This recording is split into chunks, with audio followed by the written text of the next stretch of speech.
24. A Rival Magician. My influence in the Valley of Holiness was something prodigious now. It seemed worthwhile to try and turn it into something valuable account. The thought came to me the next morning and was suggested by my seeing one of my knights who was in the soap line coming riding in. According to history, the monks of this place 2 centuries before had been worldly minded enough to want to wash. It might be that there was a leaven of this unrighteousness still remaining. So I sounded a brother. "Wouldn't you like a bath?" He shuddered at the thought of the peril of it to the well, but said with feeling, "One needs not to ask that a poor body who has not known that blessed refreshment sith he was a boy. Would God might wash me, but I might not be, fair sir, tempt me not, it is forbidden." Then he sighed in such a sorrowful way that I was resolved that he should have at least one layer of his real estate removed, if it sized up my whole influence and bankrupted the pile. So I went to the abbot and asked for a permit for this brother. He blenched at the idea. I don't mean you could see him blench, for of course you couldn't see it without you'd scraped him, and I didn't care enough about it to scrape him. But I knew the blench was there, the surface, and within a book cover's thickness of the surface, too, blenched and trembled. He said, "Ah, son, ask aught else thou wilt, and it is thine, and freely granted out of a grateful heart. But this, oh this, would you drive away the blessed water again?"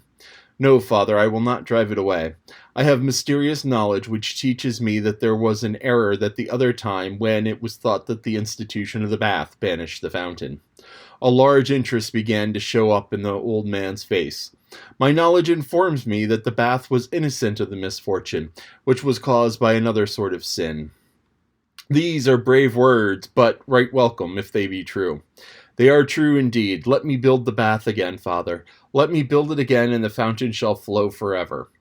"You promise this? You promise it? Say the word. Say you promise it." "I do promise it." "Then I will have the first bath myself. Go, get ye to your work. Tarry not, but go." I and my boys were at work straight off. The ruins of the old bath were yet there in the basement of the monastery, not a stone missing. They had been left just so all these lifetimes, and avoided with a pious fear, as things accursed. In 2 days we had it all done and the water in, a spacious pool of clear water that a body could swim in. It was running water too. It came in and went out through the ancient pipes. The old abbot kept his word and was the first to try it. He went down black and shaky, leaving the whole black community above troubled and worried and full of bodings, but he came back white and joyful, and the game was made. Another triumph scored. It was a good campaign that we made in the Valley of Holiness, and I was very well satisfied, and ready to move on now, but I struck a disappointment. I caught a heavy cold, and it started up in an old lurking rheumatism of mine. Of course, the rheumatism hunted up my weakest place and located itself there.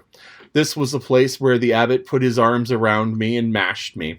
What time he was moved to testify his gratitude to me was with an embrace. When at last I got out, I was a shadow, but everyone was full of attentions and kindnesses, and these brought cheer back into my life and were now the right medicine to help a convalescent swiftly up toward health and strength again. So I gained fast. Sandy was worn out with nursing, so I made up my mind to turn out and go a cruise alone, leaving her at the nunnery to rest up. My idea was to disguise myself as a freeman of a peasant degree and wander through the country a week or two on foot. This would give me a chance to eat and lodge with the lowliest and poorest class of free citizens on equal terms. There was no other way to inform myself perfectly of their everyday life and the operation of the laws upon it. If I went among them as a gentleman, there I would be in restraints and conventionalities which would shut me out of their private joys and troubles, and I should get no further than the outside shell. One morning I was out on a long walk to get up muscle for my trip, and had climbed the ridge which bordered the northern extremity of the valley, when I came upon an artificial opening in the face of a low precipice, and recognized it by its location as a hermitage, which had often been pointed out to me from a distance as the den of a hermit of high renown for dirt and austerity. I knew he had lately been offered a situation in the Great Sahara, where lions and sandflies made the hermit life peculiarly attractive and difficult, and had gone to Africa to take possession.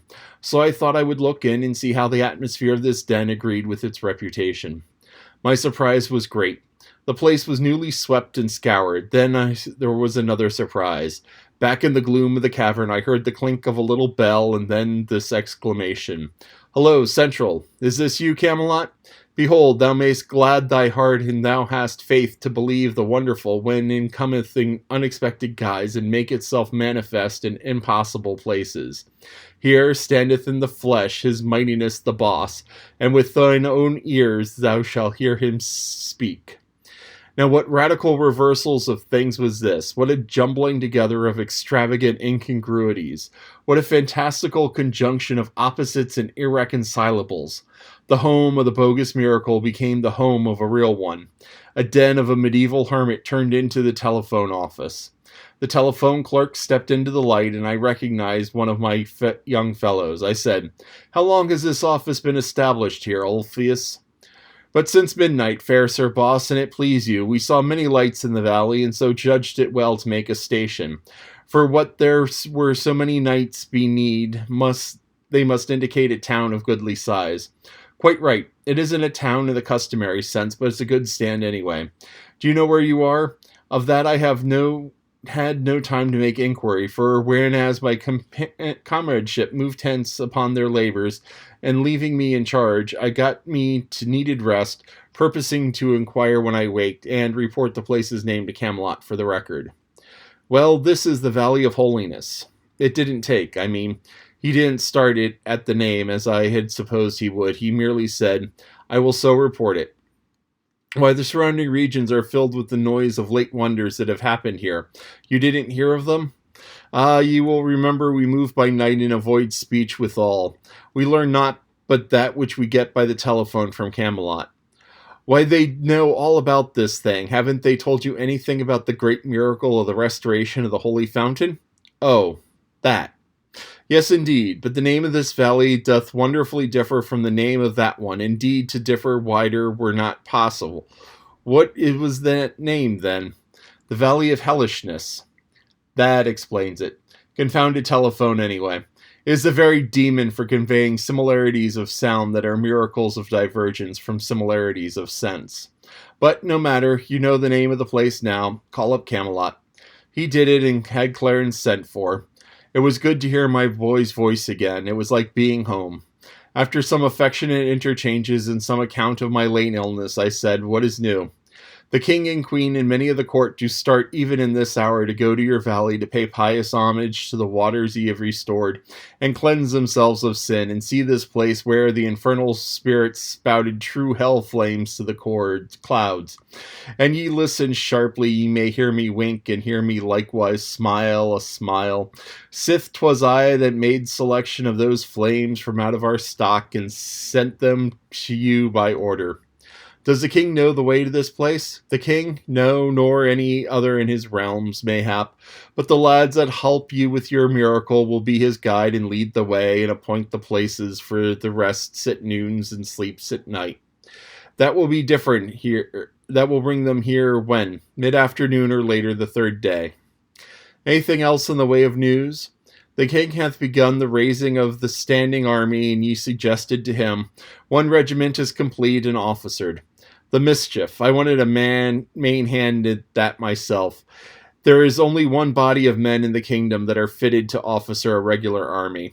Yes, and now ye will marvel to know there is not so much as 1 West Pointer in that regiment. What are you talking about? Are you in earnest? It is as truly as I have said. Why, this makes me uneasy. Who were chosen, and what was the method? Competitive examination? Indeed, I know not of the method. But I know this. These officers be all of noble family, and are born, what is it you call it, chuckleheads? There's something wrong, Clarence. Comfort yourself, then, for 2 candidates for a lieutenancy do travel hence with the king. Young nobles both, and if you but wait where you are, you will hear them questioned. That is news to the purpose. I will get 1 West Pointer in anyway. Mount a man and send him to that school with a message. Let him kill horses if necessary, but he must be there before sunset tonight, and say, 'There is no need. I've laid a ground wire to the school. Prithee let me connect you with it.' It sounded good. In this atmosphere of telephones and lightning communications with distant regions, I was breathing the breath of life again after long suffocation. I realized then what a creepy, dull, inanimate horror this land had been to me all these years, and how I had been in such stifled condition of mind as to have grown used to it almost beyond the power to notice it. I gave my order to the superintendent of the academy personally. I also asked him to bring me some paper and a fountain pen and a box or so of stafing matches. I was getting tired of doing without these conveniences. I could have them now, or as I wasn't going to wear armor any more at present, and therefore could get at my pockets. When I got back to the monastery, I found a thing of interest going on. The abbot and his monks were assembled in the great hall, observing with childish wonder and faith the performances of a new magician, a fresh arrival. His dress was the extreme of the fantastic, as showy and foolish as the sort of thing that Indian medicine man wears. He was mowing and mumbling and gesticulating and drawing mystical figures in the air and on the floor, the regular thing, you know. He was a celebrity from Asia, so he said, and that was enough. There was a sort of evidence as good as gold and past as current everywhere. How easy and cheap it was to be a great magician on this fellow's terms. His specialty was to tell you what an individual on the face of the globe was doing at the moment, and what he had done at any time in the past, and what he would do at any time in the future. He asked if anyone would like to know what the Emperor of the East was doing now. The sparkling eyes and the delighted rubbing of the hands made eloquent answer. This reverend crowd would like to know what the monarch was at just at this moment. The fraud went through some more mummery, and then made grave announcement. The high and mighty Emperor of the East doth at his moment put money in the palm of the holy begging friar, 1, 2, 3 pieces, and they be all of silver. A buzz of admiring exclamations broke out all around. It is marvelous, wonderful. What study, what labor to have acquired so amazing power as this. Would they like to know what the Supreme Lord of India was doing? Yes, he told them what the Supreme Lord of India was doing. Then he told them what the Sultan of Egypt was at, also what the King of the remote seas was about. And so on, and with each new marvel the astonishment at his accuracy rose higher and higher. They thought he must surely strike an uncertain place sometime, but no, he never had to hesitate. He always knew, and always with unerring precision. I saw that if this thing went on, I should lose my supremacy. This fellow would capture my following. I should be left out in the cold. I must put a cog in this wheel to do it right away, too. I said, if I may ask, I should very greatly like to know what a certain person is doing. Speak, and freely I will tell you. It will be difficult, perhaps impossible. My art knoweth not that word. The more difficult it is, the more certainty I will reveal it to you. You see, I was working up the interest. It was getting pretty high, too. You could see that by the craning necks all around and the half-suspended breathing. So now I climaxed it. If you make no mistake, if you tell me truly what I want to know, I will give you 200 silver pennies. The fortune is mine, I will tell you what you would know. Then tell me what I am doing with my right hand. Ah, there was a general gasp of surprise. It had not occurred to anybody in the crowd, that simple trick of acquiring about somebody who wasn't 10,000 miles away. The magician was hit hard. It was an emergency that had never happened in his experience before, and it corked him. He didn't know how to meet it. He looked stunned, confused. He couldn't say a word. Come, I said, what are you waiting for? Is it possible that you can answer up right off and tell anybody on the other side of the earth is doing, and yet you can't tell what a person is doing who isn't 3 yards from you? Persons behind me know what I'm doing with my right hand. They will endorse you if you tell correctly. He was still dumb. Very well. I'll tell you why you don't speak up and tell. It is because you don't know. You, a magician? Good friends, this tramp is a mere fraud and a liar. This distressed the monks and terrified them. They were not used to hearing these awful beings called names, and they did not know what it might be the consequence. There was a dead silence now. Superstitious bodings were in every mind. The magician began to pull his wits together, and when he presently smiled an easy, nonchalant smile, it spread mightily relief around, for it indicated that his mood was not destructive. He said, "It hath struck me speechless, the frivolity of this person's speech. Let all know, if perchance be any who know it not, that enchanters of my degree deign not to concern themselves with the doing of any but kings, princes, emperors, them that are born in purple, and them only. Had ye asked me what Arthur the great king is doing, if it were another matter, and I had told ye, but the doings of the subject interest me not. Oh, I misunderstood you, and I thought that you said anybody, and so I supposed anybody included, well, anybody, that is, everybody. It doth any that is of lofty birth, and the better if he be royal. Oh, that meseemeth might be, said the abbot, who saw his opportunity to smooth things and avert disaster. For if it were not likely that so wonderful a gift as this would be conferred for the revelation of the concerns of lesser beings, than such as bore near the summits of greatness, our Arthur the king. Would you know of him? Broke in the enchanter. Most gladly, yea, and gratefully. Everybody was full of awe and interest again right away, the incorrigible idiots. They watched the incantations absorbingly and looked at me with, "There now, what can you say to that?" air when the announcement came. "The king is very weary with the chase, and lieth in his palace these 2 hours, sleeping a dreamless sleep." "God's benison upon him," said the abbot, and crossed himself. "May that his sleep be the refreshment of his body and soul." "And so that it might be if he were sleeping," I said, "but the king is not sleeping, the king rides." Here was trouble again, a conflict of authority. Nobody knew which of us to believe. I still had some reputation left. The magician's scorn was stern, and he said, "Lo, I have seen many wonderful soothsayers and prophets and magicians in my life days, but none before that could sit idle and see to the heart of things with never an incantation to help. You have lived in the woods and lost much by it. I use incantations myself, and this good brotherhood are aware, but only on occasions of moment. When it comes to sarcasming, I reckon I know how to keep my end up." That jab made this fellow squirm. The abbot inquired after the queen and the court, and got this information: "They all be on sleep, being overcome with fatigue by as like to the king." I said, "That is merely another lie. Half of them are about their amusements, the queen and the other half are not sleeping, they ride. Now perhaps you can spread yourself a little and tell us where the king and queen and all that this moment are riding with them are going." "They sleep now, as I said, but on the morrow they will ride, for they go on a journey toward the sea." "And where will they be the day after tomorrow at vespers?" "Far to the north of Camelot, and half their journey will be done." "That is another lie by the space of 150 miles. Their journey will not merely be half done, it will be all done, and they will be here, in this valley." That was a noble shot. It set the abbot and the monks in a whirl of excitement, and it rocked the enchanter to his base. I followed the thing right up. "If the king does not arrive, I will have ridden myself on a rail. If he does, I will ride you on a rail instead." Next day I went up to the telephone office and found that the king had passed through 2 towns that were on the line. I spotted his progress on the succeeding day the same way. I kept these matters to myself. The third day's report showed that if he got up his gait, he would arrive by 4 in the afternoon. There was still no sign of anywhere of interest in his coming. There seemed to be no preparations making to receive him in state. A strange thing, truly. If only one thing could explain this, that the other magician had been cutting under me, sure. This was true. I asked a friend of mine, a monk, about it, and he said yes, the magician had tried some further enchantments, and found out that the court had concluded to make no journey at all, but to stay at home. Think of that. Observe how much a reputation was worth in such a country.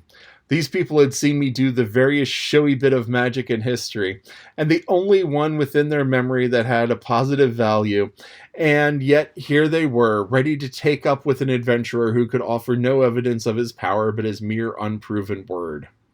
However, it was not good politics to let the king come without any fuss and feathers at all.